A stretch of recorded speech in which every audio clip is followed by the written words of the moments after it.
Hey everyone, Mia here from Resonance Astrology, and welcome to this week's astrology overview. In this video, we're looking at the astrological transits for the week of March 16th through March 22nd of 2026, and unpacking some of the main themes shaping the week ahead. Before we fully get into the transits, I want to briefly come back to something that happened last week and that is absolutely still relevant for all the transits this week, which is Jupiter stationing direct in Cancer.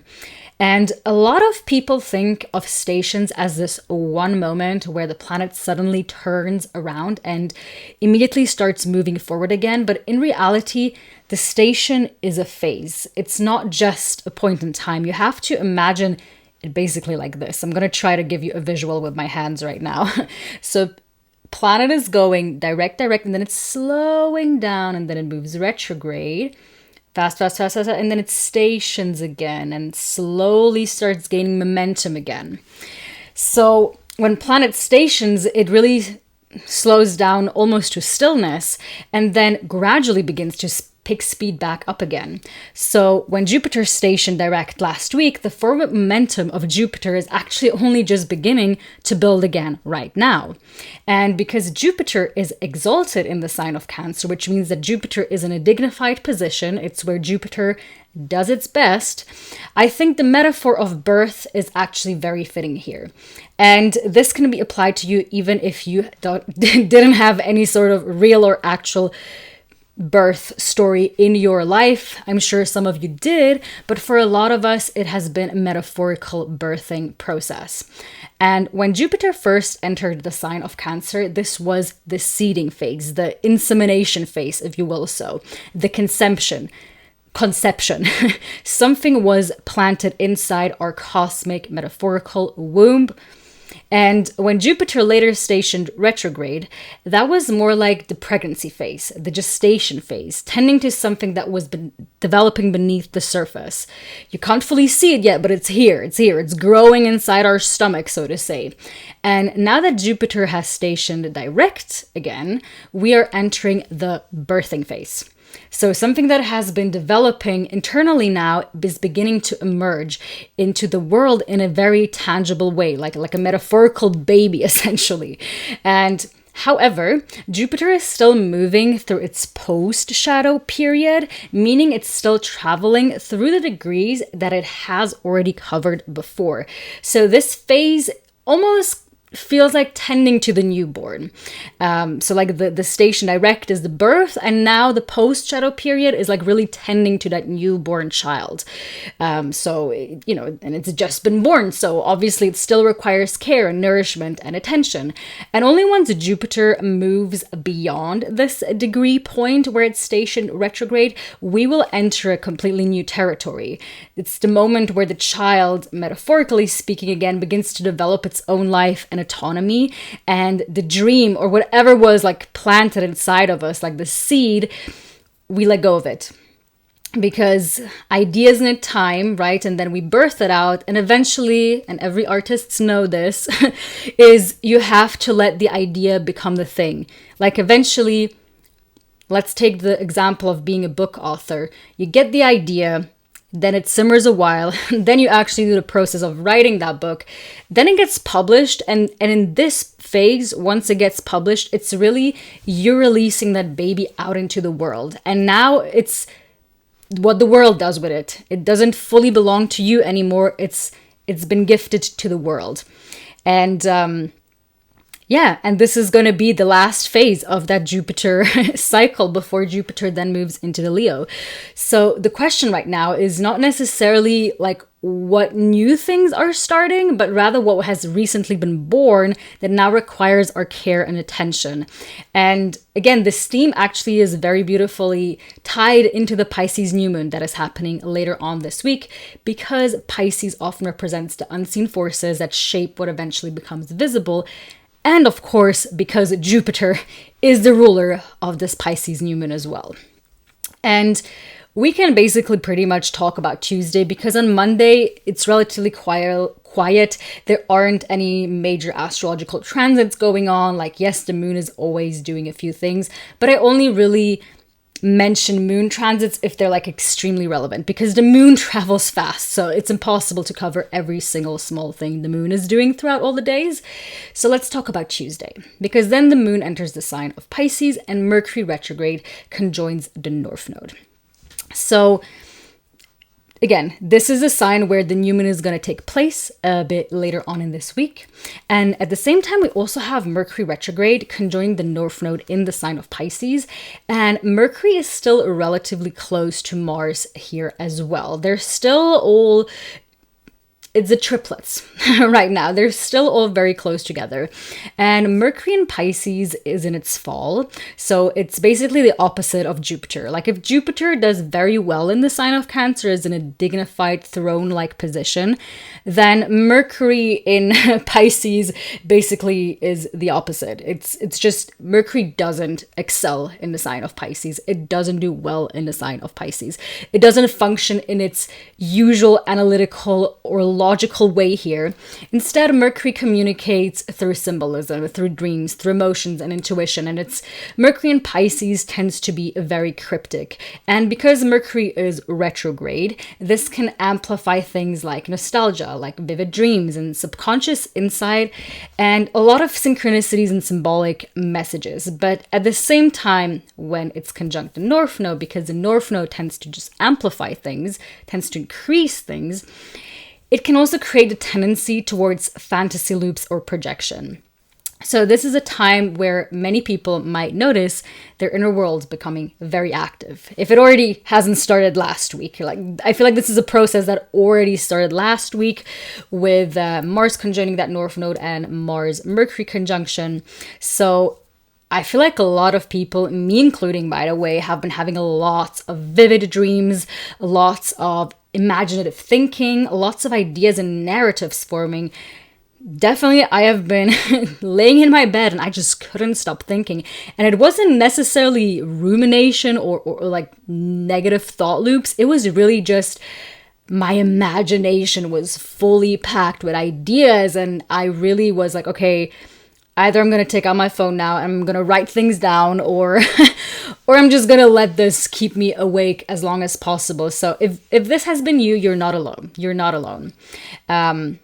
Which again, it doesn't necessarily just have to be a bad thing, right? Like Mercury in Pisces can be incredibly creative and visionary, but it is also, I think, very, very important to occasionally reality check ourselves, because not everything that we feel or imagine during this time is necessarily grounded in what is actually happening in the real world.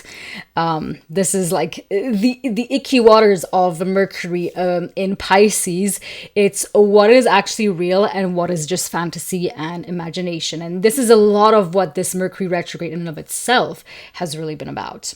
And then we enter Wednesday, which is a day that Venus in Aries squares Jupiter in Cancer. And we also have the Sun sextiling Uranus.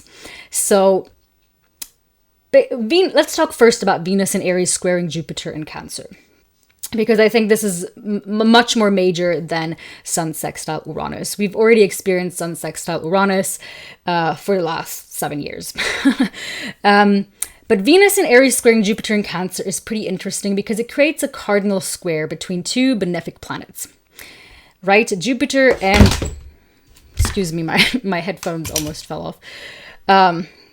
Is this trying to tell me something? Anyhow, so Jupiter and Venus are the benefic planets. And squares create tension. And here the tension can show up between different emotional orientations, because Aries and Cancer are quite different energies, to be frank. Venus in Aries is impulsive, passionate, and driven by immediate desire and independence, while Jupiter in Cancer is much more focused on nurturing, protection, emotional belonging, and security. So this can create a tension between things like independence versus emotional closeness between people, desire versus protection, acting on impulse versus caring for the long-term emotional consequences, because both planets are benefics. So the tension often shows up not necessarily in hardship, but as exaggeration or excess, because benefics tend to add things into our life, which again, can also be overwhelming at times. So emotions can become amplified, and they sure are becoming amplified this week because we also have a Pisces new moon forming. So people may make big promises or grand gestures around that time, sometimes promising more than they can deliver. Or maybe it doesn't always have to be another person. Maybe you are promising more than you can realistically deliver to someone, or maybe even to yourself. And because this is happening while Mercury is still retrograde in Pisces, I think it's especially easy to like for nostalgia, longing, or fantasy to creep back in. So this could look like suddenly feeling lonely and then reaching out to someone from the past. It's like the quintessential, like, you're going to reach out to your ex-type transit. Or believing a beautiful promise someone made once is actually going to follow through now. But it might not actually be grounded in reality. So do be careful around that time of the week, what people are saying. Well, you don't need to be specifically careful what they're saying per se, but what they're doing afterwards. Like, okay, hear them out what they have to say, and then watch, do they actually deliver? Because this year, with all the Aries planets slowly but surely building up, we want action over words. So, yeah. Again, it doesn't necessarily mean that the energy is negative with these two planets. There can actually be a lot of warmth, generosity, and emotional openness here as well. Okay, but it's wise to just take things slowly and allow time to reveal what is real and what is projection here.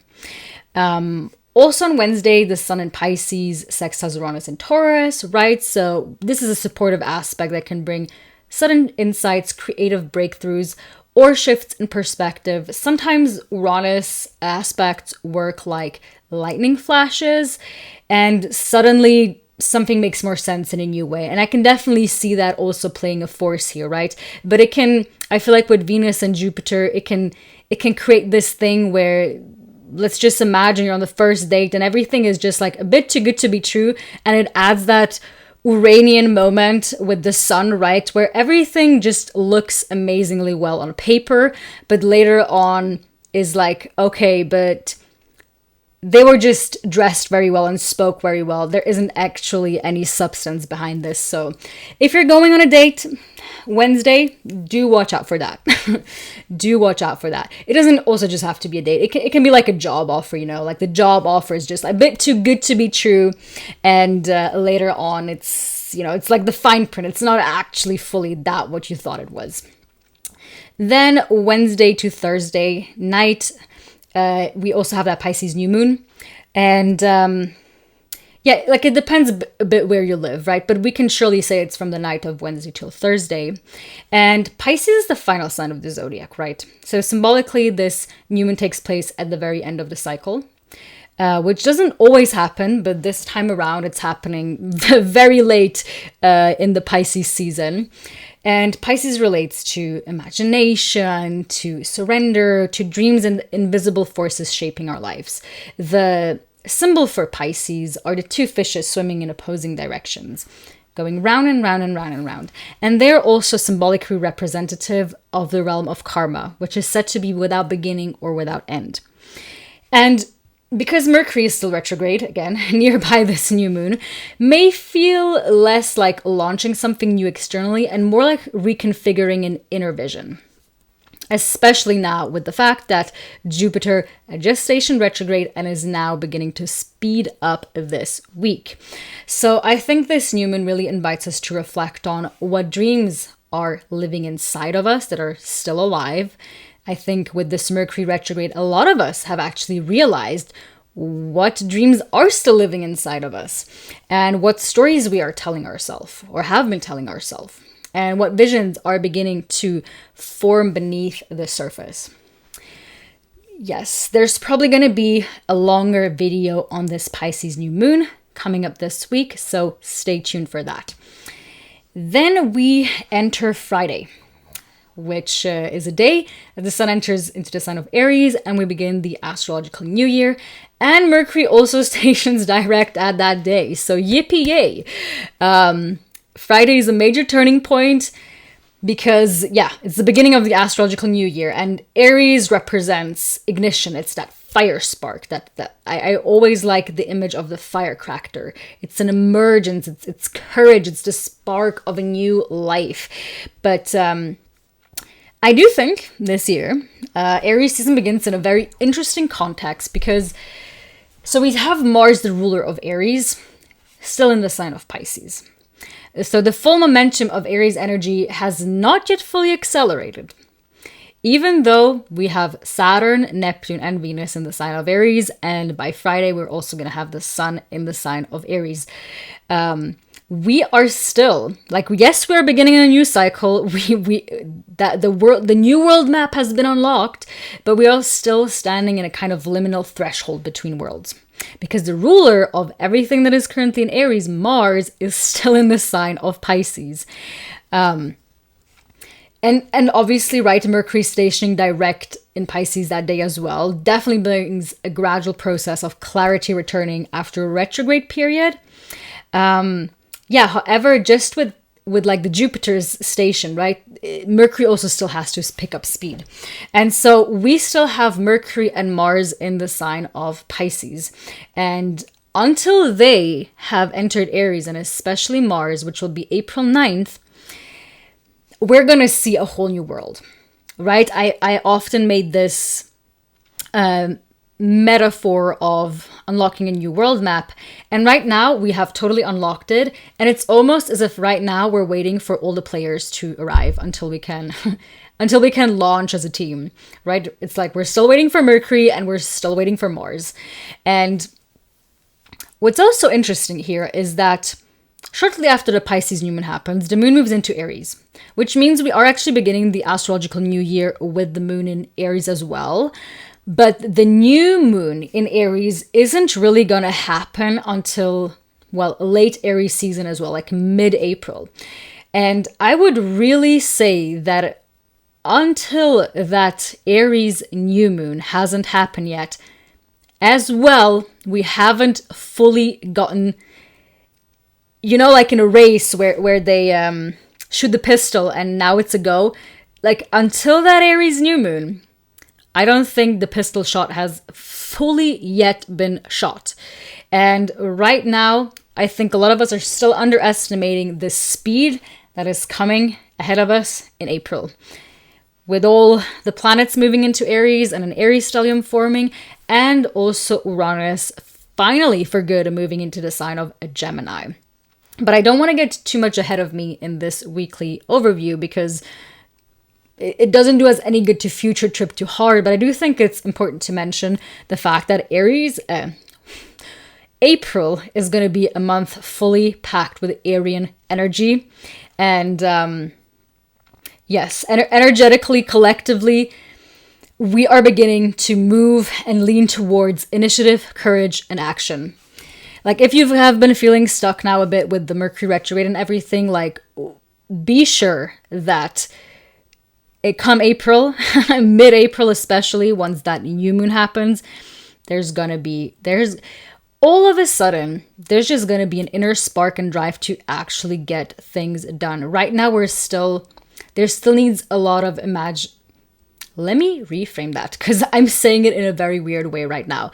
We still have to imagine the things. I think this is the beautiful energy that we have between Pisces and Aries, is that in Pisces, it's really about the dream that is being born. And then in Aries, we are doing something about that dream to bring it into reality. So it doesn't just stay in the imagination. And really, this is a process that already happened last year when we had so many of the retrogrades, like Mercury, Venus, Saturn, and Neptune retrogrades, both crossing that threshold between Pisces and Aries a couple of times. Yes, when we move on to Saturday, Moon enters the realm of Taurus for the weekend, which I love because it helps stabilize the energy a bit after the intensity of the earlier part of the week. And then come Sunday, we have Mars trine Jupiter and Sun conjunct Neptune. So basically Saturday is a rest day, and then things immediately pick back up again. Yes, so first, Mars and Pisces trining Jupiter in Cancer. Which again, beautiful water trine between action and expansion. I really love that. Mars represents our drive, and while Jupiter expands whatever it touches. So in water signs, this can manifest as emotionally guided action. Compassion and intuition leading the way. Which I think is a very beautiful thing. I think a lot of people are realizing right now in the collective that I really have to do something that is coming from the heart. Like, I need to do something that is coming from the flames of my heart. I really love the burning heart image. And again, while doing that, also protecting something that I genuinely care about, nurturing something meaningful, or taking inspired action that feels aligned with my deeper values. So this is this transit coming along. And then on the same day, we also have the Sun in Aries conjoining Neptune. And this is actually an incredibly significant moment in the larger story of this year. Because earlier, we already had Venus meeting Neptune and Saturn. Right? All of you should know this because I'm pretty sure by now everyone has seen this video. But this was really the moment where the new myth or the new story began to emerge. But now that the Sun is meeting Neptune and then next week Saturn, something becomes illuminated and more clear. The Sun symbolically represents our path, like our life direction and the light that we follow. It's a bit of a like moth to the flame type of situation here. So when the Sun is conjoining Neptune in the sign of Aries, it's almost like the collective imagination suddenly becomes visible for a moment. And whatever quest you have been given now can probably make a bit more sense. So we begin to get a glimpse of the outline of this new story that we entered, a new world map, right? That is where it's beginning. Yes, and again, it's not fully clear yet, it's not defined yet, but this is the day we kind of get a bit of a glimpse. Yes, something visible enough that we can start sensing the direction things are moving. Maybe a new ideal that is emerging collectively, right? I can certainly see that the medieval knights have kind of taken storm and people are, well, I wouldn't say idealizing, but in a way we can say almost idealizing and glamorizing the Middle Ages and knights and princesses and kings and queens and all of that and archery and swords. And I'm like, that makes so much sense with Neptune and Saturn being in the sign of Aries. And because the Sun rules our ideals, we might really sense where we are going. Like, what is the collective ideal, right? And obviously this can also go both ways. There can be idealizations of war and fighting just as much, right? Because I think when we look at medieval times and we look at movies, there's always both sides. There's always the fun part, but then there's always also the fighting parts. And I'm just wondering, and I don't have the answers for this completely, but this is where things are just beginning to take shape and form. Yes, like we're just beginning to get a sense of where the direction is going. And this is why March still feels very much like a threshold month, because even though Aries season begins this week, the real ignition point is still ahead. Like until Mars, the ruler of Aries, doesn't move into the sign of Aries, like I would still be careful. So April really begins to accelerate. Yes. To reiterate once again, once Mars moves into Aries, this is April 9th. We have the Aries New Moon, which right now at the back of my head, I don't know the exact date, but it's mid-April. I think it's around April like 19th, 20th, something like that. And then Uranus also moves into Gemini a bit later on in April. Yes, and at that point, all the outer planets will have officially shifted signs, and the momentum of this new era will begin to accelerate much more strongly. So this week, it feels like a first lightning onto the stage. And things making more sense. We begin to see the outlines of the new myth that has been seeded. But the story itself is only just beginning to unfold. Only just beginning to unfold. And we're going to talk more about this next week, because next week we have also the sun conjoining the sign of, well, not the sign, but the planet of Saturn, right? The sun is kissing Neptune and then it's kissing Saturn, because they're still pretty close together.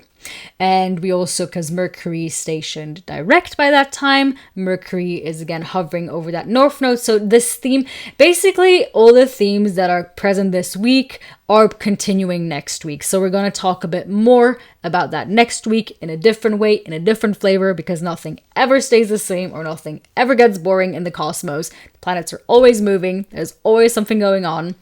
So, yeah, this is what I have for you guys. I hope you enjoyed the weekly overview and I hope it was helpful. Let me know down in the comments if you have any questions, suggestions, or if you just want to let us know how you're feeling with everything going on. I'm super curious to hear about that. Other than that, we're going to talk to each other very soon and see each other very soon. Love you very much. Bye.